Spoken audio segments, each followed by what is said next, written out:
தேவன் நம்முடைய இருதயத்தை நிலமாக வைத்திருக்கிறார்.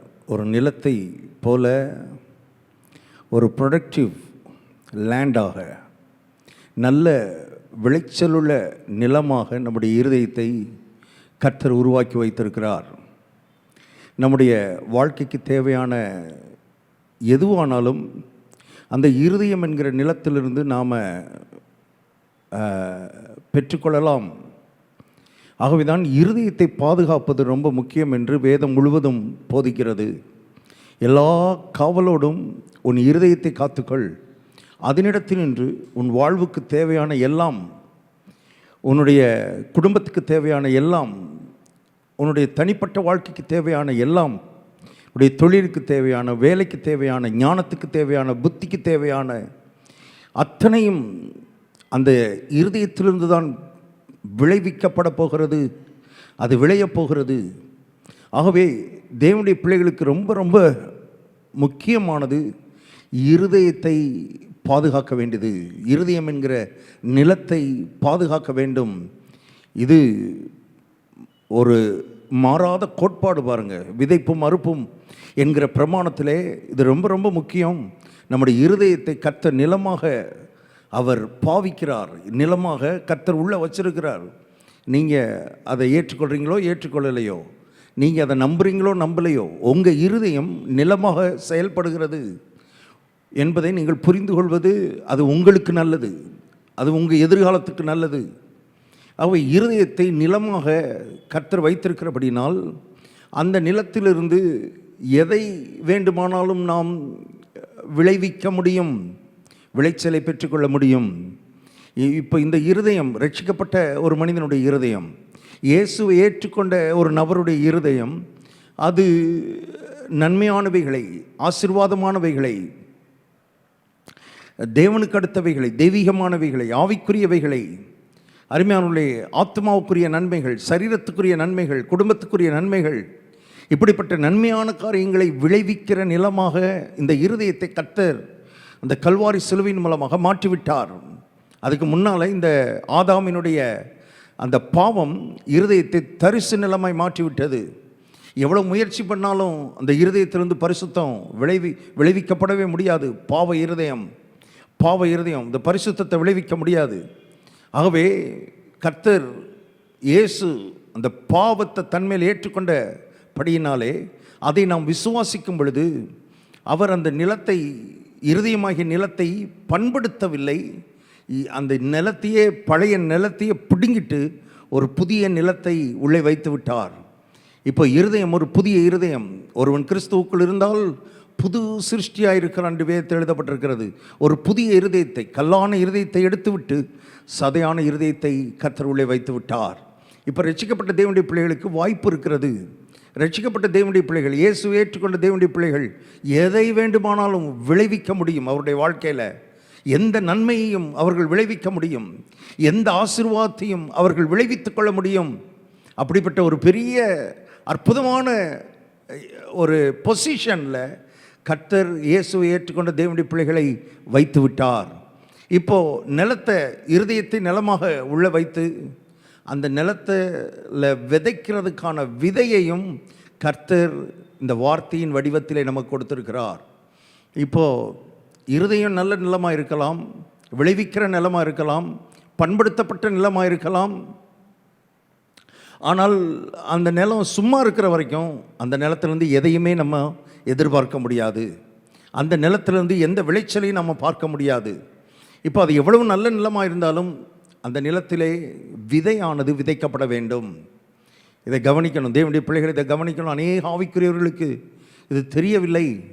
இது தெரியாதபடினாலே அவர்கள் ஏதோ ஒரு மந்திரம் போல் கர்த்தர் ஏதோ செய்வார்னு யோசித்துக்கிட்டு இருக்கிறாங்க. கர்த்தர் இருதயத்தை நிலமாக வச்ச பிறகு அவர் மந்திரம் பண்ணிக்கிட்டு இருக்கிறது இல்லை. இப்போ நம்ம கையில் இருதயம், நிலமும் நம்ம கையில் இருக்குது, விதையும் நம்ம கையில் கொடுத்துட்டார். இப்போ நம்முடைய பொறுப்பு இந்த விதையை எடுத்து இந்த நிலத்தில் விதைத்து நமக்கு தேவையானதை அறுவடை செய்ய நம்மால் முடியும்.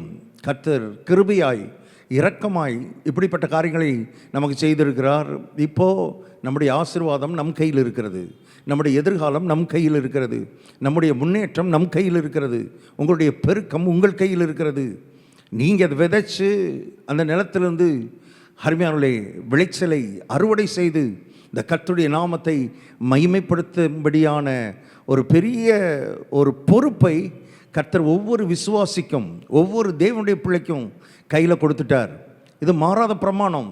1000 பேர் 1000 சொல்லலாம், ஆனால் இது மாறாத கோட்பாடு என்பதை மனதில் பதிக்கும்படி கர்த்தருடைய ஆவியானவர் விரும்புகிறார். ஒரு மாறாத கோட்பாட்டை கர்த்தர் ஏற்படுத்தி வைத்து விட்டார். இது பூமி உள்ள நாளளவும் இதை நீங்கள் மாற்ற முடியாது. இப்படி தான் கர்த்தர் வச்சிருக்கிறார். ஆகவே இப்போது சுகம் வேணுமா, பலன் வேணுமா, நல்ல எதிர்காலம் வேணுமா, சமாதானம் வேணுமா, சந்தோஷம் வேணுமா, நிம்மதி வேணுமா, வாட் டு யூ நீட்? உங்களுக்கு என்ன வேணும்? விதை இருக்குது, நிலம் இருக்குது, உள்ளே எடுத்து விதைங்க விதைங்க. சும்மா இருக்கக்கூடாது. சும்மா இருக்கிற நிலம், அதிலிருந்து எதையுமே நீங்கள் பெற்றுக்கொள்ள முடியாது. அருமையான தேவனுடைய பிள்ளையே, சும்மா இருக்கிற நிலத்தில், விதைக்காத நிலத்தில் நீங்கள் எதையுமே எதிர்பார்க்க முடியாது. வாழ்க்கையில் எதுவுமே நடக்கிறது இல்லையேன்னு மக்கள் ஒரு பெரிய கேள்விக்குறியோடு வாழ்ந்து கொண்டிருக்கிறார். ஏன் என் வாழ்க்கையில் ஒன்றும் நடக்க மாட்டேங்குது? நான் சர்ச்சுக்கு போகிறேனே, நான் ஜெபம் பண்ணுறேனே, நான் காணிக்க கொடுக்குறேனே, நான் தசமம் கொடுக்குறேனே, இப்போ நான் உபவாசம் இருக்கிறேனே, எல்லா காரியங்களையும் செய்கிறாங்க. ஆனால் இருதயத்தில் விதைக்கிறது இல்லை. திட்டமாய் அறிந்து கொள்ளுங்கள், இது கர்த்தர் நம்மோடு பேசுகிற காரியம். ஆவியானவர் நம்மோடு இடைப்படும்படி விரும்புகிறார்.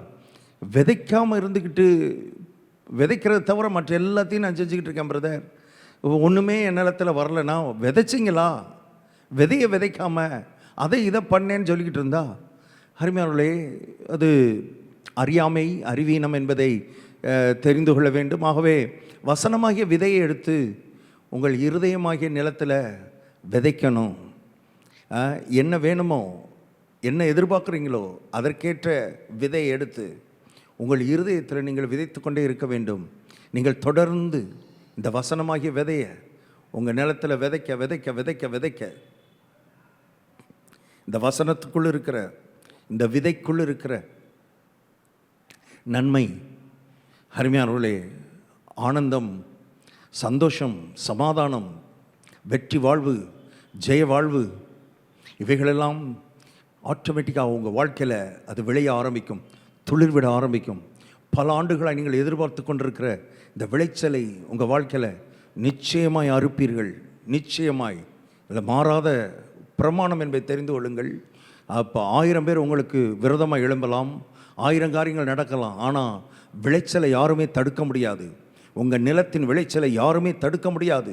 நீங்கள் அருமையானவர்களே, திட்டமிட்டு சிஸ்டமேட்டிக்காக, சீரியஸாக, சின்சியராக இந்த விதையை உள்ளே எடுத்து இருதயத்தில் விதைக்கும்படி கர்த்தர் விரும்புகிறார். மனுஷன் எதை விதைக்கிறானோ அதையே அறுப்பான், அதையே அறுப்பான். ஆகவே இந்த வார்த்தையை எடுத்து விதைக்க வேண்டும். எப்படி விதைப்பது, அதை தான் இன்றைக்கி நான் உங்களுக்கு சொல்லும்படி விரும்புகிறேன். இந்த வசனத்தை விதைப்பது எப்படி, இந்த இருதயமாகிய நிலத்தில் எப்படி விதைக்கிறது, இயேசு அதை நமக்கு சொல்லியிருக்கிறார். இயேசு அதை நமக்கு தெளிவாய் போதித்திருக்கிறார். நம்ம புதுசாக இங்கே போய் இது தேட வேண்டியதில்லை. தெளிவாக இயேசு, நம்முடைய ஆண்டவராக இயேசு, நல்ல போதகர், நமக்கு இதை போதித்திருக்கிறார். அதை கொஞ்சம் கவனித்தால் நமக்கு அது விளங்கும். நான் அதை காண்பிக்கும்படி விரும்புகிறேன். மார்க் எழுதின சுவிசேஷம் 4ஆம் அதிகாரம் 14வது வசனத்தில் சொல்லுகிறார், விதைக்கிறவன் வசனத்தை விதைக்கிறான். பாருங்கள், இயேசு வசனத்தை விதையாக கர்த்தர் சொல்லும் பொழுது நாமும் இந்த வசனத்தை விதையாக பார்ப்போமானால் அது நம்முடைய வாழ்க்கைக்கு மிகப்பெரிய மிகப்பெரிய கற்பனை கெட்டாத ஆசீர்வாதத்தை நம்முடைய வாழ்க்கையில் கொண்டு வரும். ஏன்னா இயேசு எப்படி பார்க்குறாரோ அப்படி தான் நாமளும் பார்க்கணும். இயேசு ஒரு காரியத்தை எப்படி பார்க்கிறாரோ அதே மாதிரி பார்க்க பழக வேண்டும் தேவனுடைய பிள்ளைகள். நம்ம அருமையானவர்களை, சின்ன வயதிலிருந்து, தாயின் வயிற்றில் பிறந்ததுலேருந்து, ஒருவேளை கிறிஸ்தவ குடும்பத்திலே பிறந்திருக்கலாம், கிறிஸ்தவ பின்னணியில் வந்திருக்கலாம், கிறிஸ்தவ பாரம்பரியத்தில் நம்ம வளர்க்கப்பட்டிருக்கலாம். இந்த வசனத்தை நாங்கள் ரெகுலராக வாசித்துருவோம் பிரதர், நல்லது, ரெகுலராக வாசிங்க, வேண்டான்னு சொல்லலை. அது ஒரு பக்தியாக நாங்கள் வாசிப்போம், நல்லது, பக்தியாக வாசிங்க. ஆனால் இது வெறுமையாய் பக்தியாய் வாசிப்பதற்கு வெறும் பக்தி புஸ்தகம் அல்ல. இந்த வசனம் ஒரு விதை விதை விதை என்பதை புரிந்து கொள்ளும் பொழுது, இப்போ இந்த விதையை நான் கையில் வச்சுருக்கிறதுனாலையோ டேபிளில் வச்சுருக்கிறதுனாலையோ ஒரு ஷெல்ஃபில் இந்த விதையை வைத்திருக்கிறதுனாலையோ ஒரு புண்ணியமும் இல்லை, தெரிந்து கொள்ளுங்கள். ஒரு பிரயோஜனமும் இல்லை, ஒரு பலனும் இல்லை. இந்த விதையை எடுத்து எப்பொழுது விதைக்கிறோமோ அங்கே தான் அது விளைச்சலை கொடுக்க போகிறது. இப்போ கர்த்தர் சொல்கிறார், விதைக்கிறவன் வசனத்தை விதைக்கிறான். இப்போ கவனிங்க 15வது வசனம், வசனத்தை கேட்ட உடனே, அதாவது வசனத்தை விதைத்த உடனே அப்படின்னு சொல்கிறதுக்கு பதிலாக கர்த்தர் என்ன வார்த்தையை பயன்படுத்துகிறார் என்பதை கவனிக்கும்படி விரும்புகிறேன். அதை கவனித்தோன்னா விதைக்கிறதுனா என்னன்றது நமக்கு புரியும், எப்படி விதைக்கிறதுன்றது நமக்கு விளங்கும். கர்த்தரங்க சொல்கிறாரு, வசனத்தை கேட்ட உடனே. சாத்தான் அவர்கள் இருதயங்களில் விதைக்கப்பட்ட வசனத்தை பாருங்க, அங்கே கேட்ட உடனேன்னு சொல்லிட்டு இங்கே விதைக்கப்பட்ட வசனத்தைன்னு சொல்கிறாரு. விதைக்கப்பட்ட வசனத்தை எடுத்து போடுகிறான் என்று சொல்லுகிறார். அப்போது கர்த்தர் என்ன சொல்ல வர்றார்? வசனத்தை எப்படி விதைக்கிறோம் அப்படின்னா, வசனத்தை நம்முடைய காதிலே கேட்கிறதன் மூலமாக விதைக்கிறோம். வசனம் நம்முடைய காதிலே விழும் பொழுது, நம்முடைய காதிலே நாம் கேட்கும் பொழுது, அந்த வசனம் நம்முடைய இருதயமாகிய நிலத்திலே விதைக்கப்படுகிறது. ரொம்ப ரொம்ப முக்கியமான ஒரு ட்ரூத் கவனிக்கணும். வசனத்தை கேட்கறது தான் விதைக்கிறது. இப்போ பாருங்க 16வது வசனம், அப்படியே வசனத்தை கேட்ட உடனே. மறுபடியும் அதான் சொல்கிறார். விதைக்கிறத பற்றி பேசிக்கிட்டு இருக்கும் பொழுது பாருங்கள், விதையை விதைக்கிறத பற்றி பேசும் பொழுது வசனத்தை கேட்கறத பற்றி பேசுகிறார். கேட்கறது அப்படின்னாலும் விதைக்கிறது அப்படின்னாலும் ஒன்று. எப்படி விதைக்கிறோம்? வார்த்தையை நம்முடைய காதிலே கேட்கறதன் மூலமாக இந்த வசனத்தை விதைக்கிறோம். அதனால தான் திரும்ப திரும்ப அந்த வார்த்தை வசனத்தை கேட்ட உடனே, வாசித்த உடனேன்னு சொல்லலை. கவனிங்க, வாசித்த உடனே அப்படி சொல்லலை, கேட்ட உடனே. அப்படின்னா வெறும் கண்ணினால் நம்ம ரீட் பண்ணுறது இல்லை இங்கே விஷயம். இது காதிலே விழுகணும். இது காதின் வழியாக இந்த வார்த்தை உள்ளே போகணும்னு கர்த்தர் பேசுகிறார். இப்போது கவனிங்க 18வது வசனம், வசனத்தை கேட்டும். மறுபடியும் இந்த கேட்குறத பற்றி தான் சொல்கிறார். வசனத்தை கேட்டும் அப்படி சொல்கிறாரு. இப்போ 20வது வசனத்தில் சொல்கிறாரு, வசனத்தை கேட்டு ஏற்றுக்கொண்டு 1 30 1 60 1 100 பலன் கொடுக்குறார். இதெல்லாம் பற்றி வருகிற நாட்களில் நான் விரிவாய் ஒவ்வொரு காரியத்தை நான் பேச போகிறேன். ஆனால் இன்றைக்கி இந்த ட்ரூத்தை நம்ம மனதில் ஆழமாய் பதிக்க வேண்டும். வசனத்தை கேட்கறது தான் விதைக்கிறது.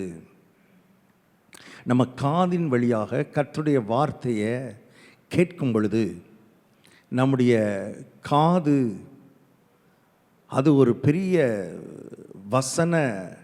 வசனத்தை விதைக்கிற ஒரு வழியாக, ஏதுவாக கர்த்தர் நம்முடைய காதை வைத்திருக்கிறார் என்பதை அருமையானவர்களை பெரும்பான்மையான கிறிஸ்தவர்கள், ஆவிக்குரியவர்களுக்கு இது தெரியாது. அதனால தான் அவர்கள் பிரசங்கத்தை கேட்குறத பற்றி அவ்வளோ சீரியஸாக எடுக்க மாட்டாங்க. அவங்களுக்கு பாட்டு ரொம்ப பிடிக்கும், ஆராதனை ரொம்ப பிடிக்கும். பாருங்கள், பிரசங்கம்னா மைண்டையே ஆஃப் பண்ணிடுவாங்க. இது ஏதோ பாஸ்டருக்கு வேறு வேலை இல்லை, அவர் ஏதோ ஞாயிற்றுக்கிழமைன்னா அவர் பிரசங்கம் பண்ணி ஆகணும், அவர் பண்ணுறாரு அப்படின்ட்டு அவங்க அதுக்கு ரொம்ப முக்கியத்துவம் கொடுக்கறதில்ல. அதை சீரியஸாக கவனிக்கிறதில்ல. கர்த்தர் சொல்கிறாரு, கேட்கும்போது, கர்த்தருடைய வார்த்தையை கேட்கும்போது இந்த வசனம் உன்னுடைய உள்ளத்துக்குள்ளே விதைக்கப்படுகிறது. இப்போ இதை புரிந்து கொள்கிற ஒரு விசுவாசி, இதை புரிந்து கொள்கிற ஒரு தேவனுடைய பிள்ளை, கர்த்தருடைய வார்த்தை வரும்பொழுது மற்ற எல்லாத்தையும் ஒதுக்கி தள்ளி வைத்து விட்டு மனதின் எண்ணங்கள் எல்லாம் ஒருமுகப்படுத்தி அந்த வார்த்தையை கேட்க போகிறேன். என்ன அந்த வார்த்தை எனக்கு விதையாக என் உள்ளத்தில் விதைக்கப்பட போகிறது. என்னுடைய இருதயத்துக்குள்ளே இது ஒரு விதையாக விழுந்து கொண்டிருக்கிறது. இது நிலத்தில் விதைக்கப்படுகிற நேரம். இது விளைச்சலை கொடுக்கும்படி, மேன்மையான வாழ்வை கொடுக்கும்படி, நல் வாழ்வை கொடுக்கும்படி, எனக்கு ஒரு நல்ல எதிர்காலத்தை கொடுக்கும்படி இப்பொழுது இந்த இருதயத்தில் நிலத்தில் கர்த்தருடைய வார்த்தை விதைக்கப்படுகிறது.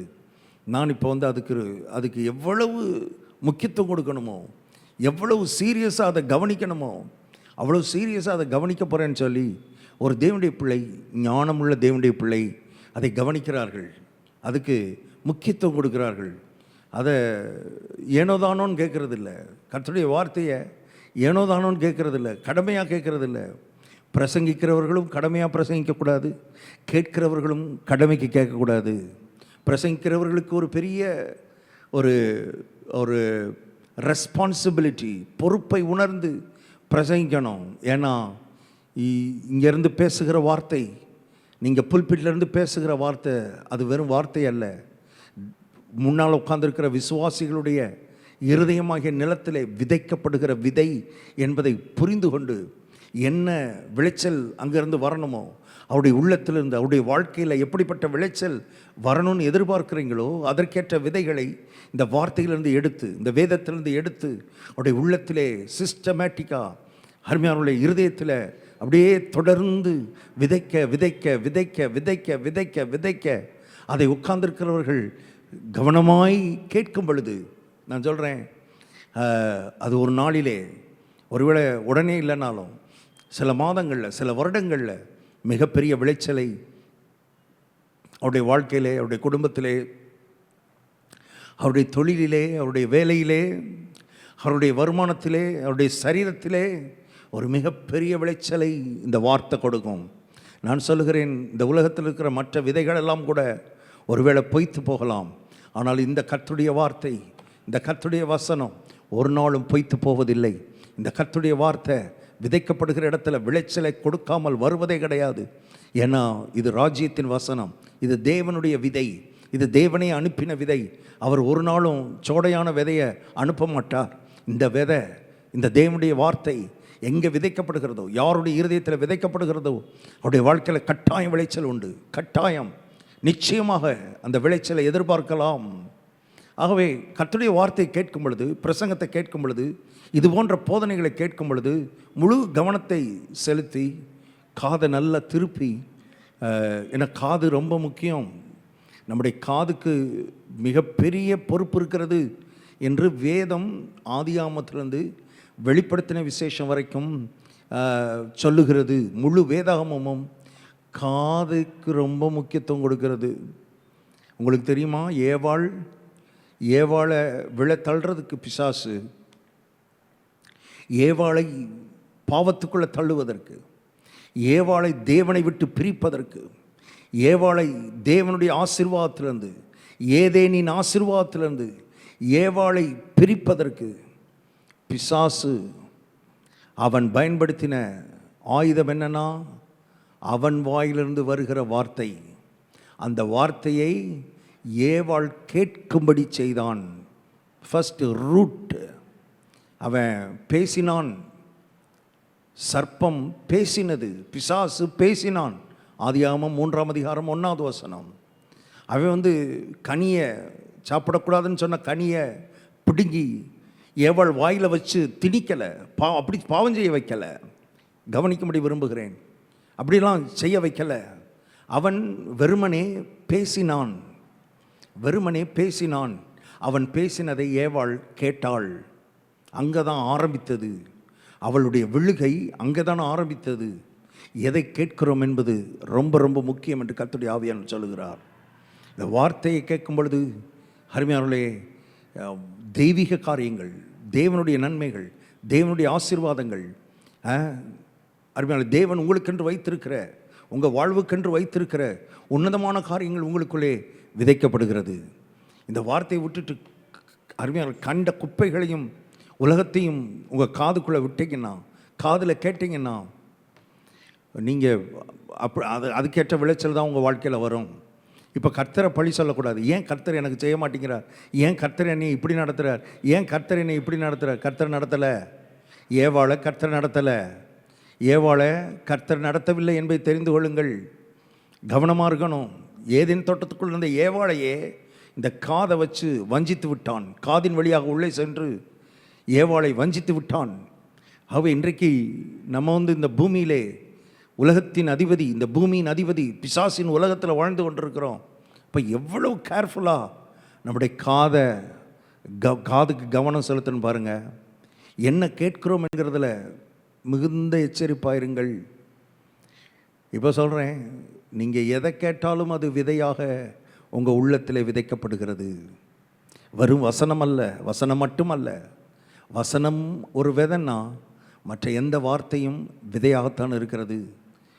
அருமையானவர்களே, உலக பிரகாரமான வார்த்தைகள், மாம்சீகமான வார்த்தைகள், பாவத்துக்கு அடுத்த வார்த்தைகள், இப்படிப்பட்ட வார்த்தைகளை கேட்குறதுக்கு காதை பொத்தணும். காதுக்கு ஒரு பெரிய அருமையானவர்களே ஒரு அர்ப்பணிப்பு இந்த காதுக்கு இருக்கணும்னு கர்த்தர் சொல்லுகிறார். கேட்டு தான் கீழே விழுந்துட்டான். ஏவாள் விழுந்தாள், அதுக்கப்புறம் ஆதாம் விழுந்தான், ஒட்டுமொத்த மனுக்குலமும் விழுந்து விட்டது. இப்போ கர்த்தர் சொல்லுகிறார், இயேசு சொல்லுகிறார், நீங்கள் நான் சொல்லுகிறதை நீங்கள் கவனியுங்கள், நீங்கள் கேட்கிறதை நன்றாய் கவனியுங்கள், நன்றாய் கவனியுங்கள்னு கர்த்தர் சொல்கிறார். நான் பேசுகிறத நீ கவனி, என் வார்த்தையை நீ கவனி. ஏன்னா இதுக்குள்ளே தான் வாழ்வு இருக்கிறது. இந்த விதைக்குள்ளே தான் உன்னுடைய எதிர்காலம் இருக்கிறது, உன்னுடைய ஜீவன் இருக்கிறது, உன்னுடைய குடும்பத்தினுடைய எதிர்காலம் இருக்கிறது, உன் பிள்ளைகளுடைய எதிர்காலம் இருக்கிறது. எல்லாம் இந்த வார்த்தைக்குள்ளே இருக்கிறது, இந்த வசனத்துக்குள்ளே இருக்கிறது. இந்த வசனத்தை காதை திருப்பி கேளு. மக்களுக்கு என்னென்னா முழங்கால நின்று கண்ணை மூடிட்டு இவங்க எதையோ சொல்லி இவங்க எதையோ பேசி கர்த்தரை போட்டு வளைச்சு கர்த்தரை திருப்பி கர்த்தர் கையை முறுக்கி இவங்க வாழ்க்கையில் எப்படியாவது ஆசீர்வாதத்தை கொண்டு வந்துடணும்னு. இதெல்லாம் நடக்காது, இது வேலை செய்யாது என்று கர்த்தருடைய ஆவியானவர் சொல்லுகிறார். இப்படி வேலை செய்கிறதை பற்றி வேதம் சொல்லவில்லை. முதலாவது காதை திருப்பி அவர் என்ன பேசுகிறார் என்று கேளுங்கள். அப்படி நீங்கள் கேட்கும்போது ஆட்டோமேட்டிக்காக கர்த்தருடைய வசனம் உங்கள் இருதயத்தில் விதையாக விதைக்கப்படுகிறது. விதைப்பும் அறுப்பும் பூமி உள்ள நாளளவும் ஒளிந்து போவதில்லை. கவனிங்கள், இதை விதைக்கிறது யாருக்கும் தெரியாது, விதை உள்ள விழுகிறது யாருக்கும் தெரியாது. ஆனால் அது விளைந்து வரும் பொழுது ஊரே பார்க்கிறது, உலகமே பார்க்கிறது. நீங்கள் இந்த வார்த்தையை கேட்குறதும் இந்த வசனத்துக்கு உங்கள் காதை திருப்புறதும் உலகத்துக்கு தெரியாமல் இருக்கலாம், மற்றவர்களுக்கு தெரியாமல் இருக்கலாம். தனியாக உட்காந்து ரூம்குள்ளே உட்காந்து இதுபோல் வார்த்தைகளை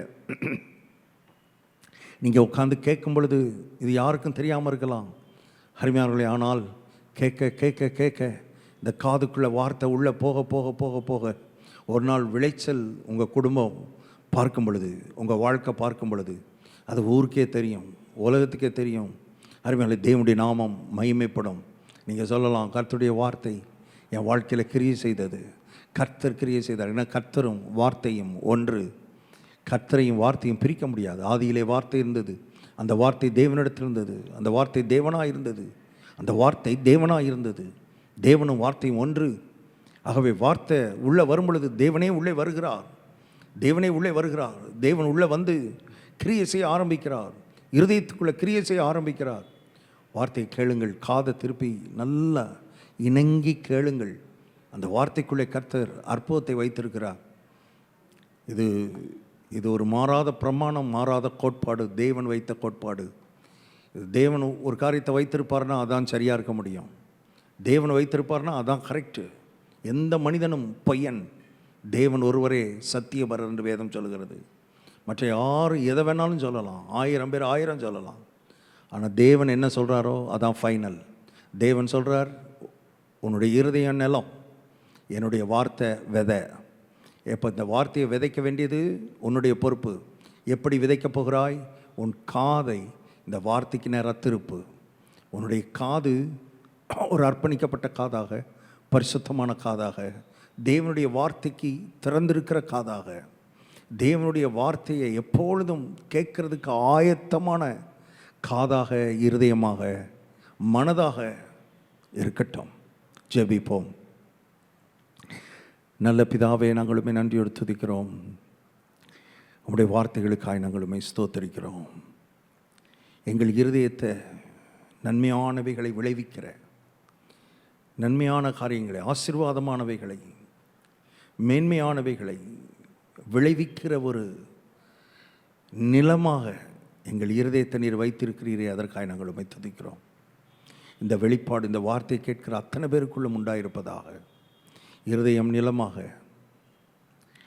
கர்த்தாவே வசனம் விதையாக நீர் கொடுத்து விட்டீர். இப்போது நாங்கள் அதை நேரம் எடுத்து உட்கார்ந்து இதை விதைக்க, இந்த வசனத்தை எங்கள் இருதயத்தில் விதைக்க, நாங்கள் அதற்கு எங்கள் காதை, மிக முக்கியமாக எங்கள் காதை இந்த வசனத்துக்கு அதிகமாய் திருப்ப, அதிகமாய் வார்த்தை எங்கள் காதுக்குள்ளே விழ, கர்த்தாவே எங்களை அர்ப்பணிக்கிறோம். இந்த வார்த்தை கேட்கிற அத்தனை பேரும் அதற்கு தங்களை அர்ப்பணித்து வசனம் விதைக்கப்பட்டு மகிமையான காரியங்கள் அவருடைய வாழ்க்கையில் விளையட்டும். அந்த விளைச்சலை உலகம் பார்க்கட்டும். கர்த்தாவை சுற்றி இருக்கிறவர்கள் அதை பார்க்கட்டும். பார்த்து அவர்களும் இந்த கிறிஸ்துவை அண்டி வரட்டும். இந்த கிறிஸ்துவின் வார்த்தையை அண்டி வரட்டும். இந்த வார்த்தை அவர்களும் விதைத்து விளைச்சலை அவர்கள் காண கர்த்தர் உதவி செய்யும். நீர் பெரிய காரியத்தை செய்யும். இயேசு கிறிஸ்துவின் நாமத்தில் ஜெபிக்கிறோம் பிதாவே. ஆமேன், ஆமேன். God bless you. கர்த்தர் உங்களை ஆசீர்வதிப்பார்.